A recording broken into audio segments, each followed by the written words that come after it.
بزرگان محترم، مولانا عبید اللہ صاحب کا انشاءاللہ بیان شروع ہو رہا ہے، قریب آ جائے۔ یہ مولانا عبید اللہ صاحب کون ہے؟ ماشاءاللہ نوجوان ہے بالکل۔ یہ مفتی عبداللہ صاحب پٹیل جو مظہر سعادت ہاسوٹ کا جو مدرسہ ہے دارالعلوم ہے اس کے بانی ہیں، اور ان کی بہت بڑی خدمات ہیں۔ وہ ہاسوٹ ہی کی نسبت سے ان کو مولانا عبید اللہ ہاسوٹ کہا گیا ہے۔ دوبارہ ان کے صاحبزادے ہیں، اور ابھی تک ہمارے یہاں جن کا پروگرام چلتا رہا 3-4 دن تک، مولانا مصطفیٰ صاحب، مولانا مصطفیٰ صاحب کے ماموں کے بیٹے ہیں۔ یہ مولانا عبداللہ صاحب مولانا مصطفیٰ صاحب کے ماموں ہوتے ہیں، اور یہ ان کے صاحبزادے ہیں۔ ماشاءاللہ کل کوہ کے اندر فن کی کتابیں ہیں، حدیث کی کتابیں ہیں، ترجمہ قرآن پاک ہے، وہاں پڑھاتے ہیں۔ الحمدللہ ہمارے لیے بہت بڑی سعادت مندی ہے کہ آج وہ ہمارے یہاں تشریف لائے ہوئے ہیں۔ انشاءاللہ وہ اپنے ملفوظات عالیہ سے ہم سب کو فیض یاب فرمائیں گے۔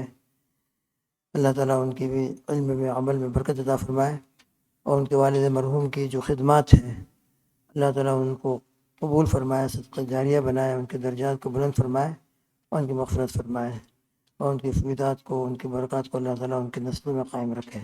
انشاءاللہ مولانا عبید اللہ صاحب تشریف لا کر اپنے ملفوظات عالیہ سے ہم کو نوازیں گے۔ تمام تشریف لے آئیں۔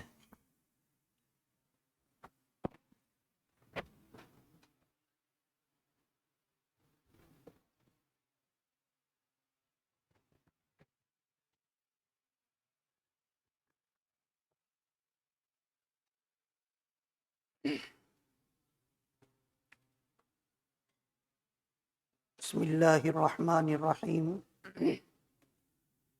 الحمد للہ رب العالمین، والعاقبۃ للمتقین، والصلاة والسلام علی رسولہ محمد وعلی آلہ واصحابہ اجمعین۔ اما بعد فاعوذ باللہ من الشیطان الرجیم۔ بسم اللہ الرحمن الرحیم۔ حامیم والکتاب المبین، انا انزلناہ فی لیلۃ مبارکۃ انا کنا منذرین فیہا یفرق کل امر حکیم امرا من عندنا انا کنا مرسلین۔ وقال النبی صلی اللہ علیہ وسلم: من قام لیلۃ القدر ایمانا واحتسابا غفر له ما تقدم من ذنبه، او کما قال النبی صلی اللہ علیہ وسلم: صدق اللہ العظیم وصدق رسولہ النبی الکریم، ونحن علی ذلک لمن الشاہدین والشاکرین، والحمد للہ رب العالمین۔ معزز سامعین کرام، بزرگان دین، قرآن مجید کے 25ویں پارے سے سورہ دخان کی ابتدائی آیات پڑھی گئی، اور جناب رسول اللہ صلی اللہ علیہ وسلم کے فرامین عالیہ میں سے ایک فرمود پاک تلاوت کیا گیا۔ اسی آیت کریمہ اور حدیث پاک کو سامنے رکھتے ہوئے بہت مختصر وقت میں موقع کی مناسبت سے کچھ باتیں عرض کرنے کی کوشش کر رہا ہوں۔ دعا فرمائیں اللہ تبارک و تعالی مجھے صحیح کہنے کی توفیق عطا فرمائے۔ ہم اور آپ اچھی طرح جانتے ہیں کہ اسلامی کیلنڈر کا یہ 9ویں نمبر کا مہینہ رمضان المبارک چل رہا ہے، اور رمضان المبارک کے 3 عشروں میں سے یہ آخری اور تیسرا عشرہ جو اختتام کے قریب ہے، پہلا عشرہ رحمتوں کا، دوسرا عشرہ مغفرتوں کا، اور تیسرا عشرہ خلاصی نار اور جہنم سے نجات کا۔ حدیث پاک میں اس کا ذکر ہے، اور تیسرے عشرے کا بھی آج 6واں دن ہے، یعنی آج 26 رمضان المبارک ہے، اور ابھی مغرب کے بعد جو تاریخ شروع ہونے والی ہے وہ 27ویں رمضان ہے۔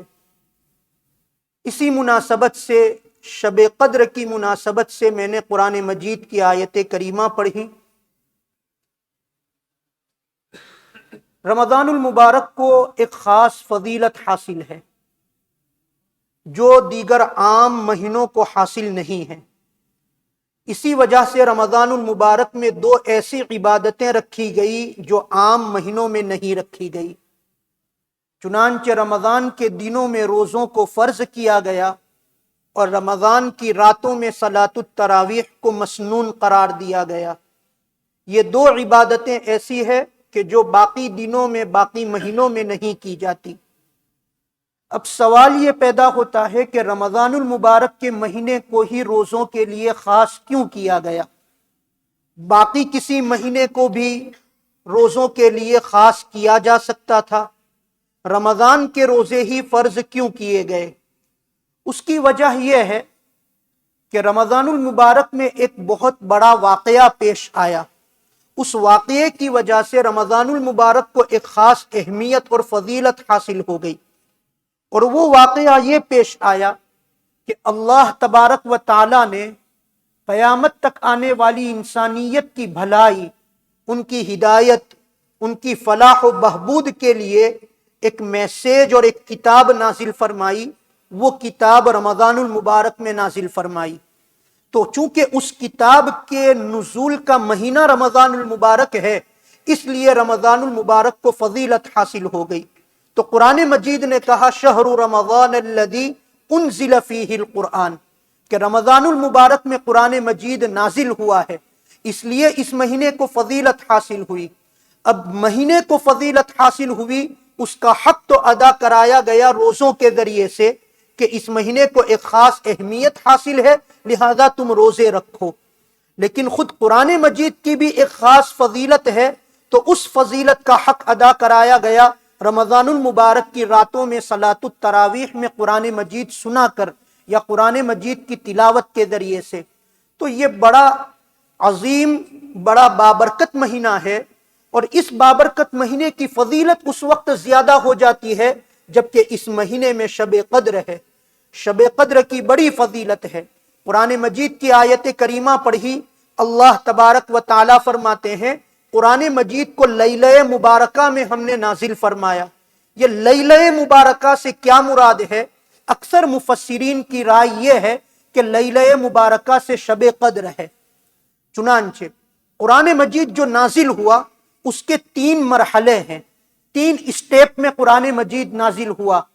پہلا مرحلہ یہ ہے کہ اللہ تبارک و تعالی نے پلان بنایا کہ مجھے ایک کتاب نازل کرنی ہے، تو یہ جو اللہ نے تدبیر کی، اللہ نے تقدیر کی، اور اللہ نے جو پلان بنایا، وہ رات شب براءت کی، وہ شب براءت تھی جو 15ویں شعبان کو آتی ہے۔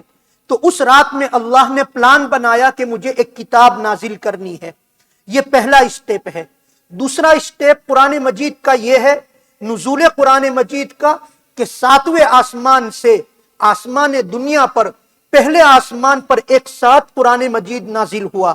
یہ شب قدر کے اندر نازل ہوا، اور پھر یہ دوسرا اسٹیپ ہے۔ اور تیسرا اسٹیپ جو ہے وہ کہ وقفے وقفے سے جناب رسول اللہ صلی اللہ علیہ وسلم کے قلب اطہر پر وحی کے ذریعے سے حضرت جبرائیل علیہ السلام لے کر قرآن مجید جو تشریف لائے، حاضر ہوئے، یہ وحی جو نازل ہوئی، یہ 23 سال میں قرآن مجید نازل ہوا۔ یہ تیسرا اسٹیپ ہے۔ اور 23 سال میں قرآن مجید بھی جو نازل ہوا، اس کی بھی جو ابتدا ہوئی وہ بھی شب قدر میں ہوئی۔ تو قرآن مجید 7ویں آسمان سے آسمان دنیا پر جو نازل ہوا ایک ساتھ، وہ بھی شب قدر میں، اور پھر اس کے بعد قرآن مجید وقفے وقفے سے حضور پاک صلی اللہ علیہ وسلم پر اترا، وہ بھی شب قدر میں، اس کی ابتدا بھی شب قدر میں ہوئی، اس لیے شب قدر کو ایک خاص فضیلت حاصل ہو گئی۔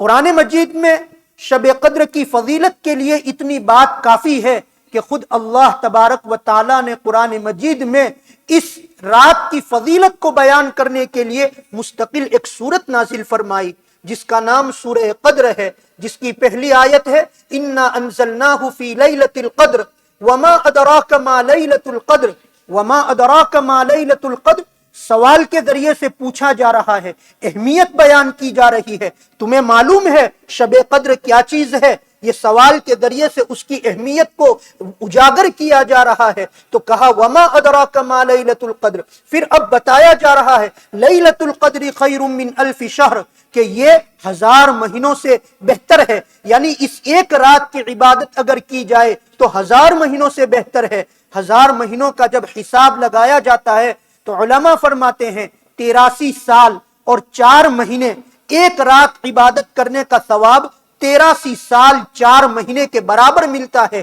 پھر اللہ تعالیٰ فرماتے ہیں لیلۃ القدر خیر من الف شہر تنزل الملائکۃ والروح فیہا باذن ربہم من کل امر، کہ اس رات میں ملائکہ اترتے ہیں خاص کر کے، اور روح یعنی حضرت جبرائیل علیہ السلام نازل ہوتے ہیں۔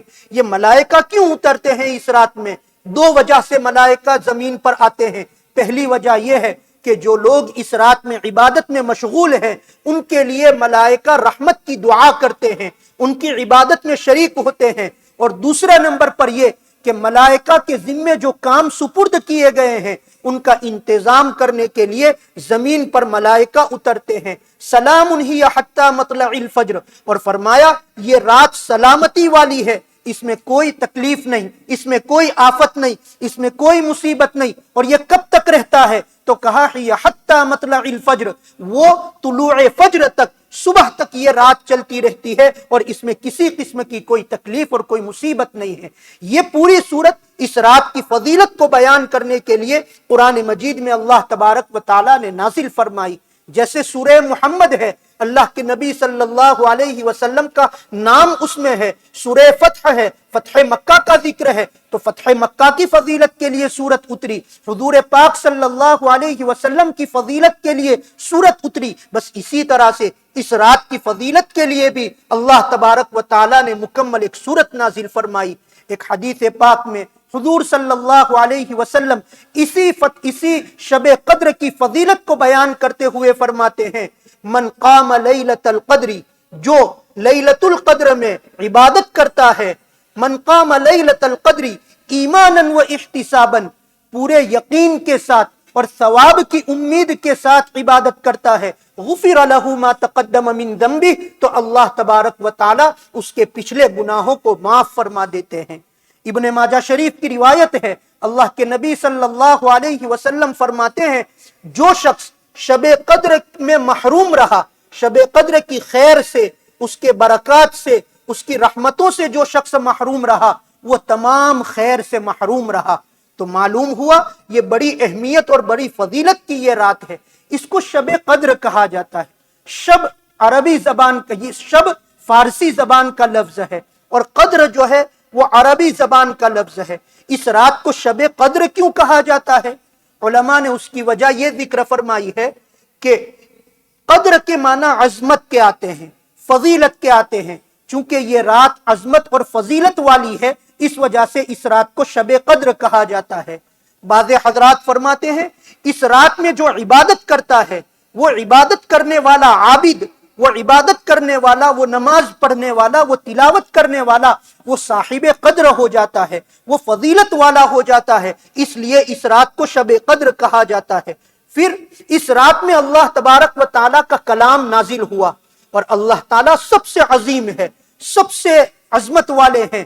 تو اللہ جب سب سے عظیم، تو اللہ کا کلام بھی سب سے عظیم، اللہ کی کتاب بھی سب سے عظیم۔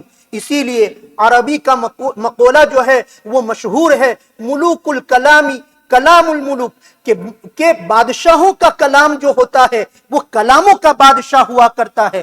جو بڑا آدمی ہوتا ہے اس کی بات کا ویلیو زیادہ ہوتا ہے، تو بادشاہ کا کلام جو ہوتا ہے وہ کلاموں کا بادشاہ ہوا کرتا ہے۔ تو اللہ تعالیٰ تمام بادشاہوں کے بادشاہ ہے، اس لیے اللہ سب سے عظیم، پھر اللہ کا کلام بھی سب سے عظیم۔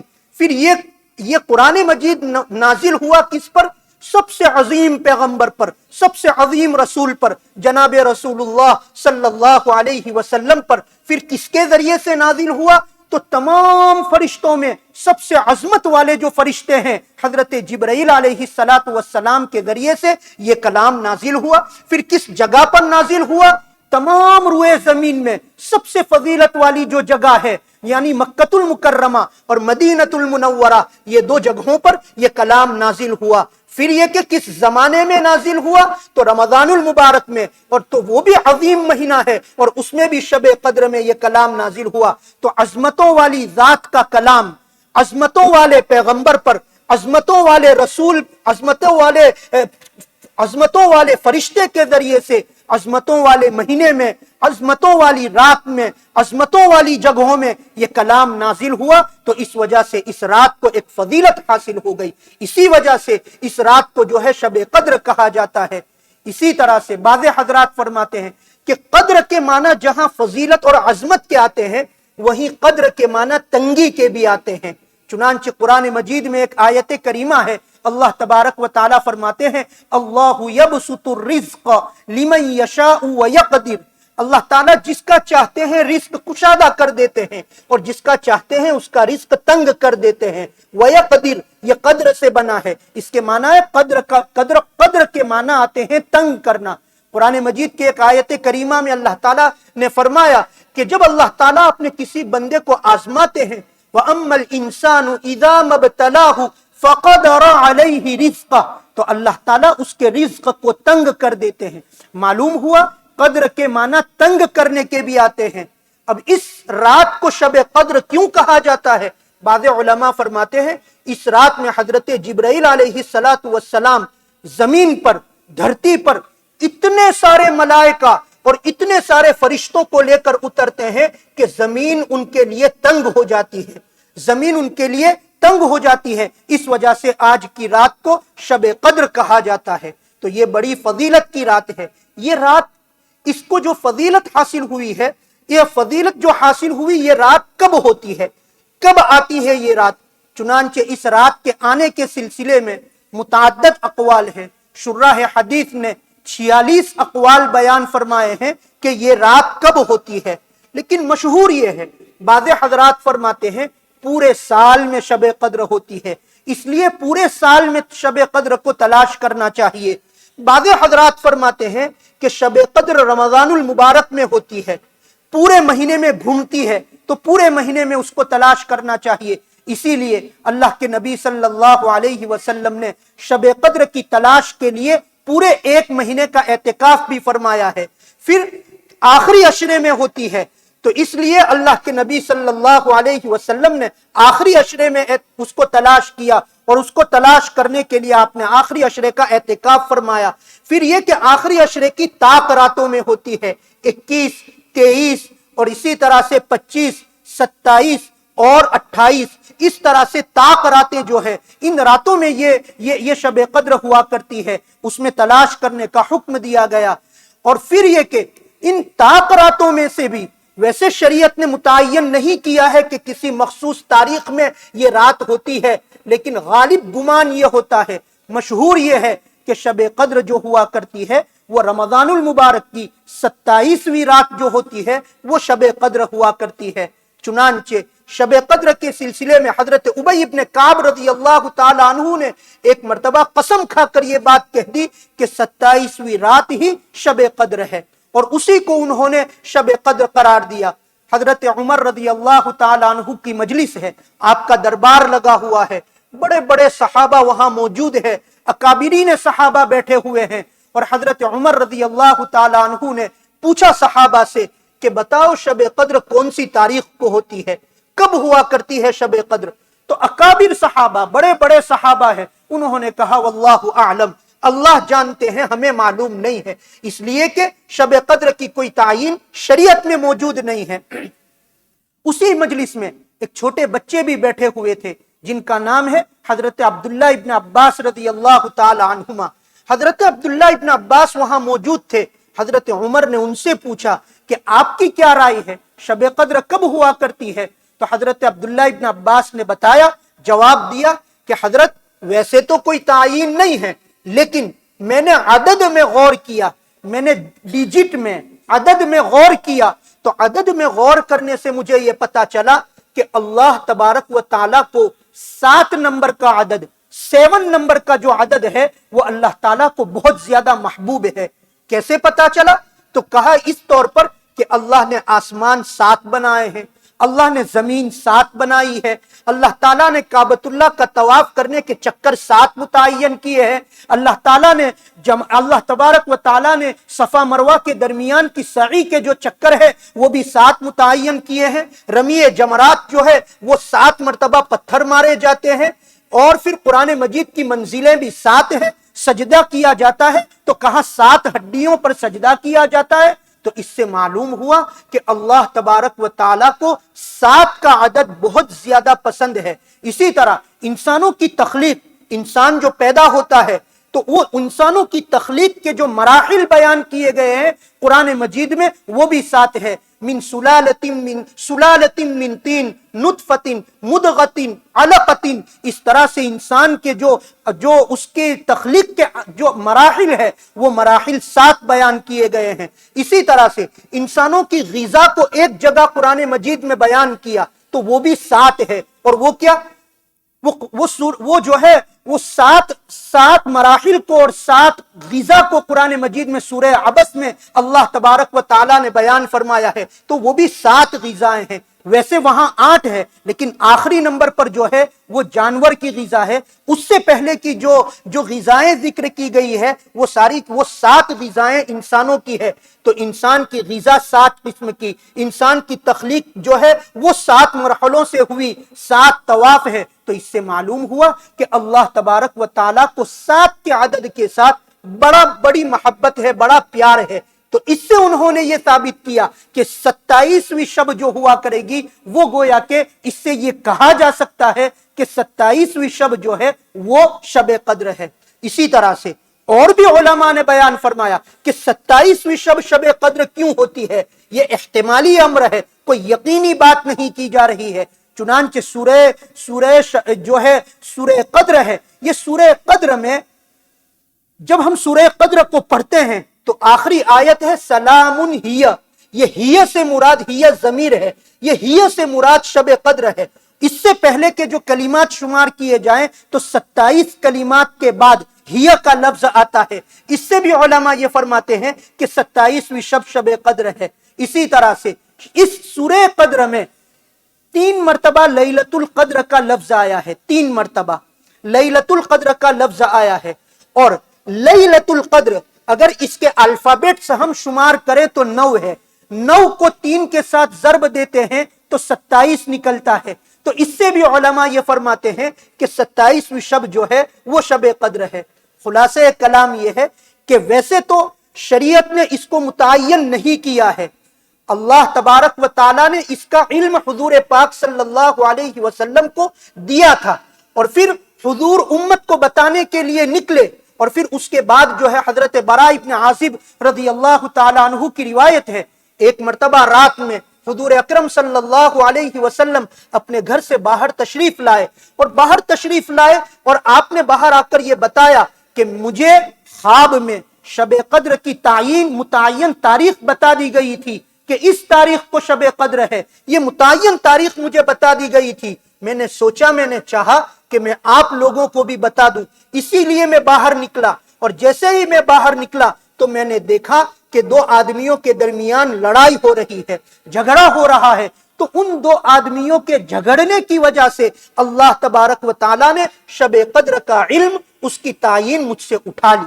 معلوم ہوا جھگڑا، اختلاف اتنی بری چیز ہے کہ اللہ تعالیٰ نے جھگڑنے کی وجہ سے شب قدر جیسی عظیم نعمت کو اٹھا لیا۔ اسی وجہ سے حدیث پاک میں حضور اکرم صلی اللہ علیہ وسلم فرماتے ہیں، میں اس شخص کے لیے جنت کے درمیان میں مکان کی ذمہ داری لیتا ہوں، جنت کے بیچوں بیچ، جنت کے مڈل میں مکان کی ذمہ داری لیتا ہوں، جو جھگڑا چھوڑ دے، اگرچہ وہ حق پر ہی کیوں نہ ہو، حق پر ہونے کے باوجود اگر جھگڑا چھوڑ دیتا ہے تو حضور فرماتے ہیں اپنی زبان مبارک سے کہ میں اس کے لیے جنت کے بیچوں بیچ اس کے لیے مکان کی ذمہ داری لیتا ہوں۔ معلوم ہوا کہ یہ بڑا خطرناک معاملہ ہے کہ اس کی وجہ سے شب قدر جیسے عظیم نعمت جو ہے ہم سے اٹھا لی گئی. یہ کیوں اس کو مخفی رکھا گیا؟ شب قدر کو مخفی کیوں رکھا گیا؟ اس کی کیا وجہ؟ اس کی متعین ڈیٹ کیوں نہیں بتا دی گئی کہ اسی تاریخ کو شب قدر ہوگی؟ یہ اللہ تعالیٰ نے یہ کیوں کیا؟ اس کی حکمت کیا ہے؟ اس کی ظاہری وجہ تو یہی جو ذکر کیا گیا کہ اختلاف ہوا، لہذا حضور سے اس کی تعین کو اٹھا لیا.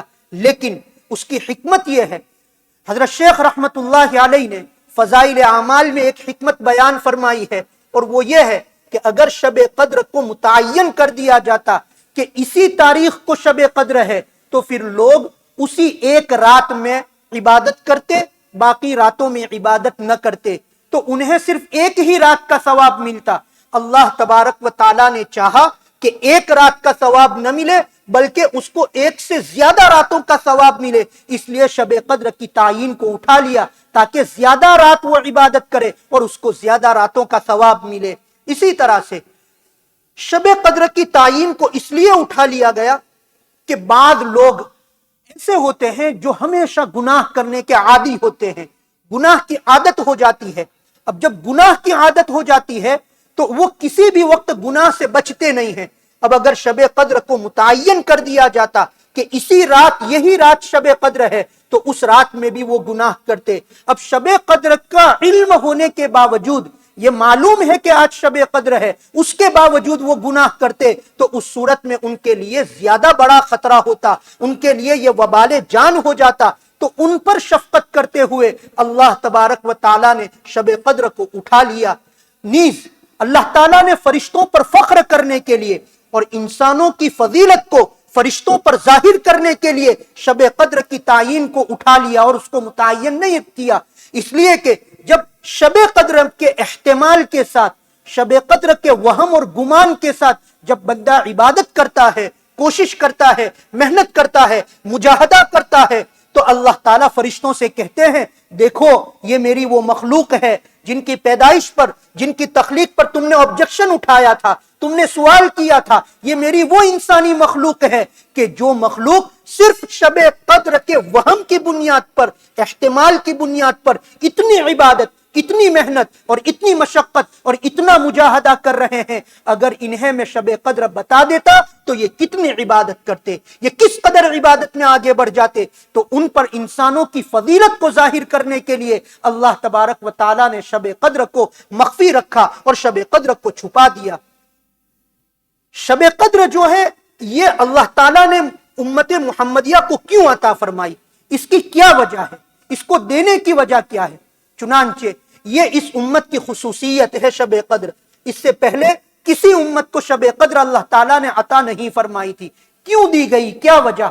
چنانچہ حضور پاک صلی اللہ علیہ وسلم نے ایک مرتبہ صحابہ کے سامنے بنی اسرائیل کے ایک شخص کا، ایک نوجوان کا تذکرہ کیا اور یہ کہا کہ بنی اسرائیل میں ایک نوجوان تھا اور اس نوجوان نے 1000 سال تک اللہ کی راہ میں اس طرح جہاد کیا کہ ایک گھڑی کے لیے بھی، ایک سیکنڈ کے لیے بھی اپنے کندھے سے، اپنے ہاتھ سے ہتھیار نیچے نہیں رکھے، اور وہ مسلسل 1000 سال تک خدا کی راہ میں جہاد کرتا رہا.